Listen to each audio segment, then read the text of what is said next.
ಸತ್ಯವ ನಿನ್ನಾಗುವುದು.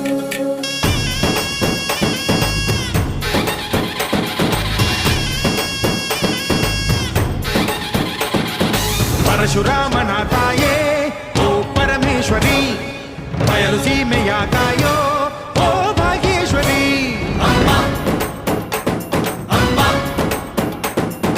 ಬಾ ಪರವಾಗಿ ಬಾರೆ ನೀ ಪ್ರತಿಮುಕ್ತಿಗೆ, ಬಾ ಗುರುವಾಗಿ ಬಾರೆ ನೀ ಸತಿಶಕ್ತಿಗೆ.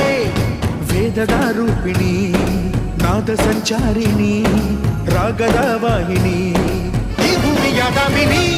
ಅಮ್ಮ ಎಲ್ಲಮ್ಮ, ಅಮ್ಮ ಎಲ್ಲಮ್ಮ,